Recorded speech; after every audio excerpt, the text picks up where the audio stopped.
What's up, and welcome back to Interpreting the Scares. Today we're bringing it back to the post-apocalyptic landscape known as Resident Evil with the third chapter in the series, Resident Evil Extinction. This installment is a film that more or less has people split down the middle.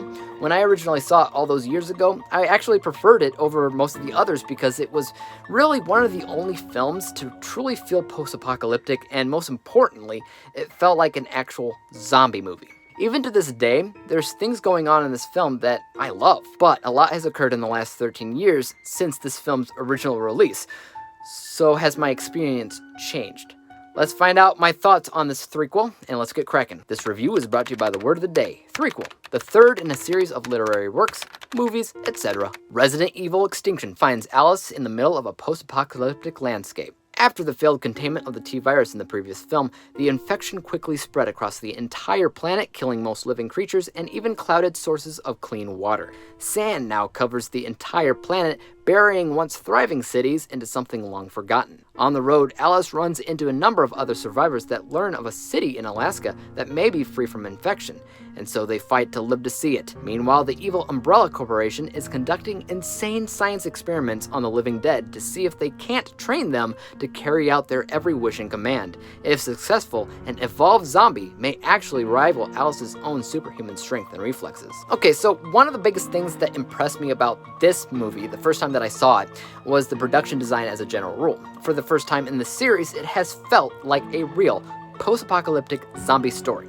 Fans of the video games might actually think that's irrelevant, but up to this point, the films have just felt like, action films about a super chick that can fight these monstrous creatures that show up all the time. But zombies are more than just an idea. In my mind, a zombie isn't a zombie unless they're found in a certain setting. And this felt perfect for that. In fact, this was 3 years before The Walking Dead started. And you know what? I felt The Walking Dead while watching it. Same type of landscape. Heck, it's even got similar looking zombies. Even when you look at the overall plot of the thing, it's the most stereotypical zombie story of all time. That is, hey, guess what? I hear there's a spot left in the world that's not affected by this zombie outbreak. Yeah? Yeah! Let's go! So it's a slight adventure story that has its own set of obstacles that the team has to run into. Finally, this is the last movie to still feel somewhat grounded before they turned everything into more of a 3D extravaganza. So the practical visuals in this film, particularly with the makeup of the zombies, was honestly really good. I also think the team working on the movie improved on the filming and editing of the action sequences. The last movie had too many jagged edits and close-up shots so the audience just couldn't see what was physically happening on screen, at least not enough. I feel like you could in this movie, which really helped it out overall. Unfortunately though, I feel like my level of entertainment more or less matched that of the last movie, meaning that even though they improved a lot of the technical areas, I was still kind of bored more than I probably should have been. That's because the film significantly lacked in story depth. It's a very, very shallow and stereotypical plot that means absolutely nothing to the audience. The characters are all flat and uninteresting, even though they did add another video game character or two into the mix. The problem with that is that they're introduced without much background or development. The audience is simply expected to accept them as they are. Now that might work for actual video games, but cinema requires good, deep, diverse characters that individually serve a function. And the only person that specifically felt important here was Alice. I hate when action-oriented films do this. I hate being bored by something that should be perceived as exciting. So my 2 cents here is basically that it was more of a visual spectacle than it was anything else. It felt right if maybe it was a Mad Max movie, where you've got this main character who just wanders wherever the wind takes them. Eventually, they run into a situation that needs their help, but once that's taken care of, they return back to the path untaken. As weird as it is, that's what this movie feels like, a classic Mad Max film.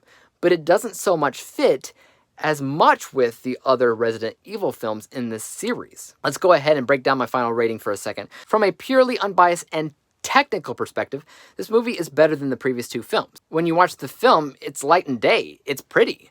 However, the writing isn't as good as the pretty visuals, so it's still absolutely imperfect. That score is 68%. As for my personal bias, well, that's tricky. In general, I was bored with the story, but drawn in by the production design, makeup work done on the zombies, and improvement of the action scenes in general. So at the end of the day, my bias score matches the first film at 76%, averaging everything out to a final score of 72%, 72 out of 100 possible stars, or a C- letter grade. That also means that it's beating out the other films in the series so far, also going to prove how important things like production design and makeup and all these technical areas are. You can't go without them. It's winning by a small margin because of technicalities.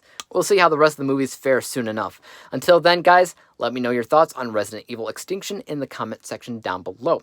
Where would you rank it among the rest of the movies in the series? As for YouTube, you guys know what to do. Hit the thumbs up button if you enjoyed this review, because there's always more like it coming out each and every single day.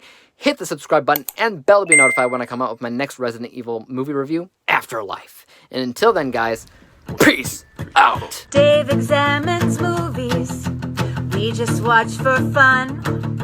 Davey is the expert. He is the #1 critic that I go to when I need a movie pick. Thanks for joining up with us. We think you're pretty